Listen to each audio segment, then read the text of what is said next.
If you're at least as old as I am, then you probably remember seeing this in front of movies on your VHS tapes or early DVDs, marked full screen rather than wide. Here, for instance, are my old copies of Fellowship and Two Towers, back when I just took whatever I could get my hands on.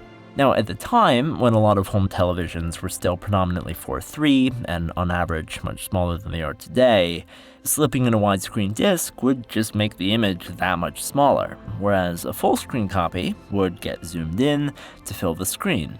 The problem was that it meant a lot of information left and right would be lost, particularly on a film formatted at a very wide, very cinematic aspect ratio. Where are you taking us? Into the wild. Sometimes mass amounts of critical scene, characters, setting, gone, changing the original intention of the filmmakers, or as Scorsese has put it, effectively redirecting the film after the fact. This was called pan and scan, is very common, and is frankly an entire topic unto itself, but I bring it up because I want to talk about a more unusual, kind of inverted case of all this, cropping in the opposite direction, of a film that just so happens to be one of the greatest animated superhero films of all time.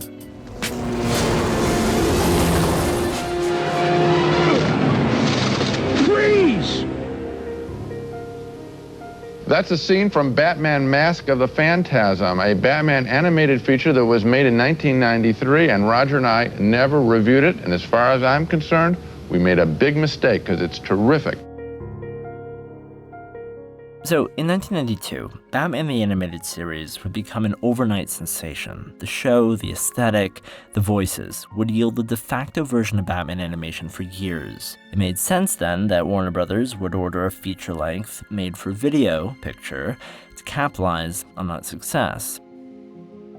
The original concept for the film, a typical rogues gallery plot that would later be converted into the Season 2 TAS episode Trial, would be scrapped early on in favor of a more emotional story, centering around the dichotomy of Bruce Wayne and Batman, his struggle, his survivor's guilt, his origin, aspects and themes the show hadn't quite had the time or scope to fully explore yet, nor, for that matter, had any Batman picture up until that point. So we meet again. Still, though, it was only ever intended to be a direct-to-home video film. That is, until Eric Radomski, one of the producers on the movie, was working on Phantasm's intro sequence one day, a long computer-generated pan through Gotham City, when an executive from the studio came in, saw it, and said, "You know what? That's neat. Let's put this thing in theaters." Now, the problem, they were already midway through production at this point. They'd presumably already composed all their boards for a 4:3 boxy television aspect ratio, and the whole thing would now have to be converted and reframed for a widescreen theatrical presentation. And much like another beloved Warner Brothers animation film I've talked about before, the team wasn't given anywhere near the money or time a typical, say, Disney picture would have gotten to do it. And also, like The Iron Giant, the film was poorly marketed, would wind up bombing at the box office as a result, and wouldn't gain recognition until much later. But they did it, and what we end up with are two different versions of Mask of the Phantasm. The theatrical release, put out on Christmas 1993, presented widescreen at a 1:8:5 cinematic aspect ratio, and the 4:3 release, likely maintained because the film would only be in theaters for a short time and would eventually be shown on television and at home anyway. But that's the interesting part. The 4:3 format was not cropped for TV from the original widescreen version like we saw with most films. Instead, because of the unique development of production on this particular movie, and when it was they made the change from full screen to wide, it's the theatrical presentation that's cropped, top and bottom, and the full screen version that's more complete. There was only one thing wrong. They weren't afraid of me. We've actually sort of seen this crop direction in live action before. Watch, for example, the IMAX sequences from The Dark Knight at home, and they're cropped to 1:7:8, whereas the boxy native IMAX, open matte, gives you a far greater sense of height. Similar situation here with Justice League. Zack Snyder's original cut was shot full, and the shots of his that were reused in the Whedon version were simply cut down, less information. Now, I won't tell you that one version of Mask of the Phantasm is indiscriminately superior over the other. For one, the widescreen version is more cinematic and will today, in fact, fill your television screen anyway.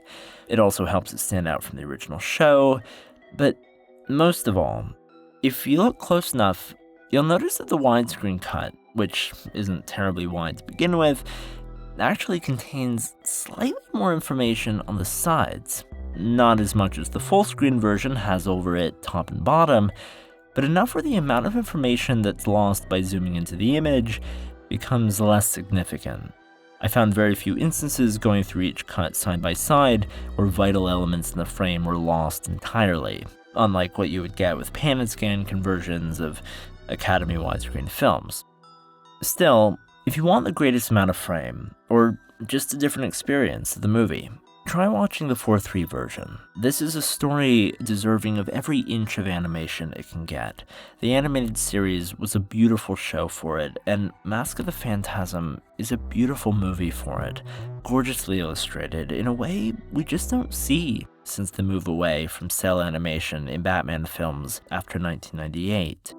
Faithful to its source, mature in tone, sophisticated in its story, dialogue, and themes, with great staging, excellent use of shadows, match cuts, and also, it's tight. It's 77 minutes long. Every image counts. Remember, they're spending more money in animation, maybe per minute, than they are in some live-action pictures, and they're very economically done.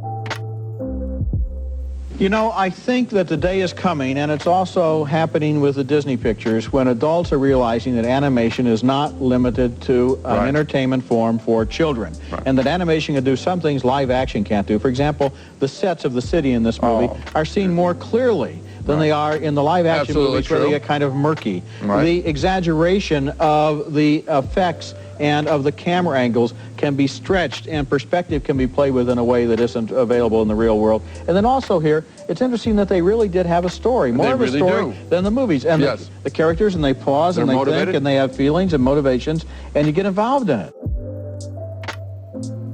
The artistically most rewarding were probably the movies. In Phantasm, I got to do much more vocally. Just because you get to tell the story in a much larger format. I got just much more time to tell my story. Sub-Zero or Mask of the Phantasm, you know, any of the movies. It's a bigger format. You have a different stage to tell the story in. So in that sense, it's more fulfilling. I'm Danny Boyd. Thanks for watching. First time around, you better not mess up. Wanna be born again, I want a second chance.